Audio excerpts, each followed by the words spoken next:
जी hello दोस्तों, मैं हूं कमर चीमा। उम्मीद है आप लोग ठीक होंगे। दोस्तों, भारत की फौज ने भारत के आर्मी चीफ को पावर्स दे दी हैं, एक्स्ट्रॉर्डिनरी पावर्स। और ये जो आर्मी चीफ जो हैं भारत के, उनको ये पावर देने का मकसद क्या है और क्या पावर दी गई है। पहली बात तो ये है कि उनको ये जो गवर्नमेंट ने पावर दी है कि वो मोबिलाइज कर सकते हैं अपनी अफवाज को एंटायर टेरिटोरियल एरिया के अंदर। जितनी भी टेरिटोरियल आर्मी है उसको मोबिलाइज कर सकते हैं एंटायर एरिया के अंदर। और जो 14 इन्फेंट्री बटालियंस है उसको तमाम आर्मी कमांड्स में वो लेके जा सकते हैं। और दूसरा इसमें ये जाने, ये फेडरल गवर्नमेंट ने ये किया है। This has been done by the federal government of India. और वो ये है कि ये नोटिफिकेशन आया है जो 6 मई का था, जिसमें रूल 33 के तहत जो टेरिटोरियल आर्मी रूल्स 1948 है, गवर्नमेंट ने इंडियन आर्मी चीफ को ऑथराइज किया है कि वो हर ऑफिसर और हर वो बंदा जो एनरोल्ड पर्सनल है टेरिटोरियल आर्मी के अंदर एज नीडेड, जब वो चाहिए हो, गार्ड ड्यूटीज के लिए और फुल लड़ाई के लिए और फुल फाइट के लिए और एज ए सप्लीमेंट और as a regular arm forces, उसको आने की जरूरत है। इसका मतलब क्या है? इसका मतलब थोड़ा समझने की जरूरत है। देखें, ये एक बड़ी सिग्निफिकेंट डेवलपमेंट है कि इंडिया जो है वो अपनी एस्केलेशन जो है वो मिलिट्री प्रिपेयर्डनेस की बहुत हाई लेवल पे लेके जा रहा है।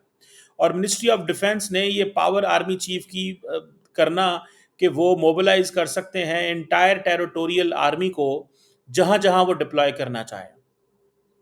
और ये खास तौर पे जो नॉर्दर्न एंड वेस्टर्न बॉर्डर है पाकिस्तान के, ये उधर लेके जा रहे हैं, नॉर्दर्न एंड वेस्टर्न बॉर्डर के ऊपर।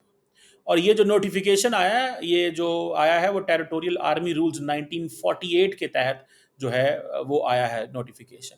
और ये समझ लें कि इंडियन आर्मी चीफ अब फुल पावर में है, कि जिसमें वो इंडियन आर्मी जो कि southern, eastern, western, central, northern, south western में है, और इवन के अंडमान एंड निकोबार के अंदर, हर जगह के अंदर, और आर्मी ट्रेनिंग कमांड के अंदर सबको अलर्ट कर दिया गया है। सो इंडिया की 1.4 मिलियन की आर्मी प्लस इंडिया की जो रिजर्व फौज है, सारी की सारी, इंडिया का इस वक्त 25 लाख बंदा, इंडिया का 25 लाख बंदा पाकिस्तान से लड़ने को तैयार है। 25 मिलियन। पाकिस्तान के पास ये नंबर कोई नहीं है। पाकिस्तान के पास टोटल नंबर है 6.5 लाख आर्मी का।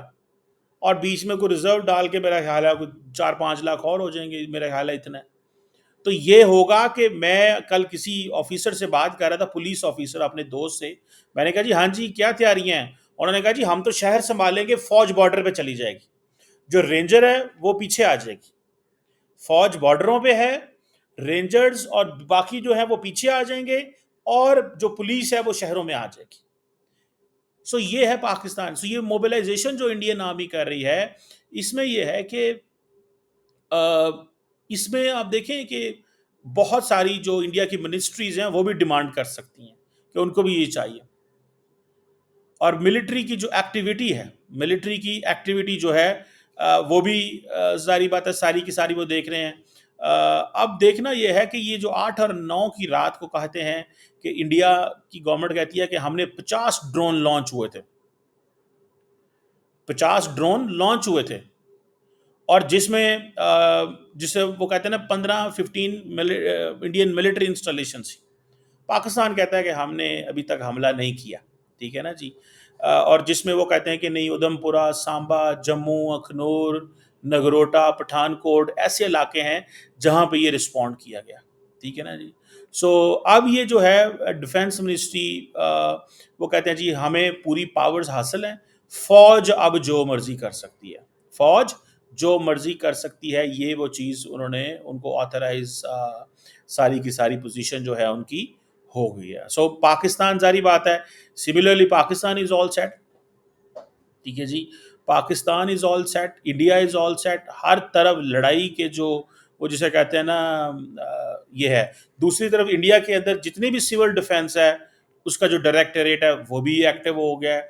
सायरन्स, ये वो, आगे पीछे। इस्लामाबाद के अंदर मुझे पता चला है कि जो बड़े मॉल हैं इस्लामाबाद के, जिनके ऊपर खदशा है कि इंडिया हमला कर सकता है, पाकिस्तान इस्लामाबाद के जो बड़े मॉल हैं, ठीक है, यहाँ पे इस्लामाबाद में एक सेंटोरस मॉल है और काफ़ी मॉल हैं, वहाँ पे इवैक्यूएशन की ड्रिल्स हो रही हैं। इंडिया भी ड्रिल्स कर रहा है, पाकिस्तान भी ड्रिल्स कर रहा है, लेकिन इंडिया ने, सेंट्रल गवर्नमेंट ने इंडियन आर्मी चीफ को ये जो पावर दे दी है कि हर ऑफिसर को जो है, जो कभी every person who was enrolled territorial army में, वो इसेंशियल गार्ड के लिए बुलाया जा सकता है।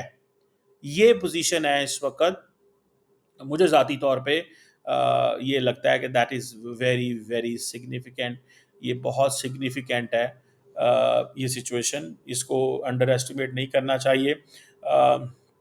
इसको आप ये समझ लें कि अगर इंडिया जो है वो ये कर रहा है और वो तैयार है, तो फिर पाकिस्तान भी ज़ाहिर बात है तैयार है, लेकिन पाकिस्तान की तरफ से ऐसी कोई स्टेटमेंट अभी तक नहीं आई। There is no such statement जो अभी तक पाकिस्तान की तरफ से आई हो कि हम तैयार हैं या हम कुछ करने जा रहे हैं या कुछ ऐसी चीज़।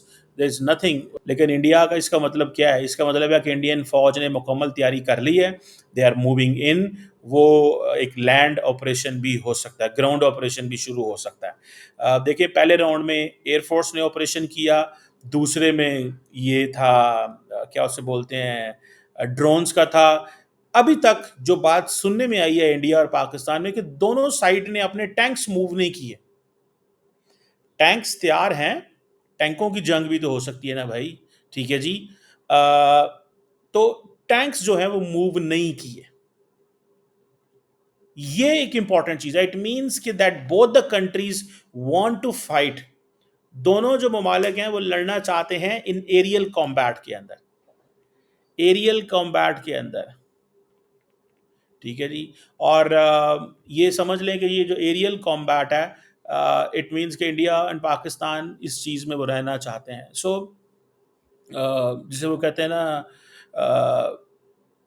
मुझे ये ज़ाती तौर पे लगता है, मैं ये समझता हूँ कि एक तरफ अगर आप देखें कि पाकिस्तान जो है वो शॉर्ट रिसोर्सेज हैं, थोड़े रिसोर्सेज हैं। इंडिया की फ़ौज का 80% बजट, 80 अरब डॉलर का बजट है। कहाँ 80 अरब डॉलर और कहाँ। तो मेरा ख्याल है कि इंडिया ने इस चीज़ को असेस किया कि पाकिस्तान के पास पैसे नहीं है। ये इंडिया ने असेस किया, रिमेंबर दिस थिंग, ये इंडिया ने असेस किया कि पाकिस्तान के पास पैसे नहीं हैं। तो व्हाट वी शुड डू, जब पाकिस्तान के पास पैसे ना हो तो क्या करें। और उन्होंने कहा कि इट मीन्स कि ये गरीब मुल्क है, इनके पास पैसे नहीं है, आप जो करना चाहें कर सकते हैं। Remember this thing. दूसरा उनको ये था कि पाकिस्तान की इस वक्त इंटरनल लड़ाई बड़ी हो रही है, फौज बड़ी अनपॉपुलर है। वो होता यह है कि वेन एवर इंडिया की तरफ से कोई अटैक आता है तो 5 मिनट के अंदर सारा मुल्क इकट्ठा हो जाता है। जैसे इंडिया सारे का सारा पाकिस्तान के खिलाफ इकट्ठा हो जाता है, इन अ सेम फैशन पाकिस्तानी सारे जो हैं वो इंडिया के खिलाफ इकट्ठे हो जाते हैं। Simple, this is the reality. ये एक सीधी सी बात है, सीधी सी बात है कि इंडिया जो है वो उसने ये महसूस किया, तो उन्होंने कहा now this is the best time. So India अपनी, देखिए इंडिया ने किया एस्केलेट, उन्होंने हमला किया है, पाकिस्तान कर रहे हैं डिफेंस, वो एस्केलेट कर रहे हैं, पाकिस्तान डिफेंस कर रहे हैं। तो इसमें इंडिया अपनी स्ट्रॉन्ग टफ पे खेलना चाहता है। उनकी स्ट्रॉन्ग टर्फ थी उनकी एयरफोर्स, फिर ड्रोन्स। अब मुझे लगता है कि वो समझते हैं कि ये दूसरा जो एक चीज़ है वो देख रहे हैं, they are looking at it. मुझे ज़ाती तौर पे ये लगता है, मैं इसको ऐसे स्टडी करता हूँ कि ये चीज़ जो है, one can see this, one can understand this, ये सिचुएशन सामने आ रही है। सो लेट्स कीप वॉचिंग कि ये जो ग्राउंड फोर्सेस को ये मिला है, पावर्स मिली हैं, इसका मकसद क्या है, मतलब क्या है, क्या करेगा इंडिया, और क्या इंडिया ग्राउंड ऑपरेशन शुरू करने जा रहा है पाकिस्तान के। इंडिया तमाम अफवाज को इकट्ठे कर रहा है, तमाम लोगों को तैयार कर रहा है। अगर ये हो रहा है तो one should keep this in mind, there is a possibility of a ground offensive against Pakistan, there is a possibility, there is a possibility. याद रखें इस चीज को, पॉसिबिलिटी मौजूद है ग्राउंड ऑफेंसिव की। अगर ग्राउंड ऑफेंसिव हो गया तो फिर देखें, ये आप देखें कि फिर सिचुएशन आउट ऑफ कंट्रोल हो जाएगी। फिर बिकॉज एयर कॉम्बैट तो एक और चीज होती है। अभी सिचुएशन चल रही है एलओसी के ऊपर, keep this in mind. Situation कहां पे चल रही है? एलओसी के ऊपर। The situation has not gone anywhere else. इसको थोड़ा सा स्टडी करें। सिचुएशन एलओसी के ऊपर चल रही है, कहीं और नहीं जा रही।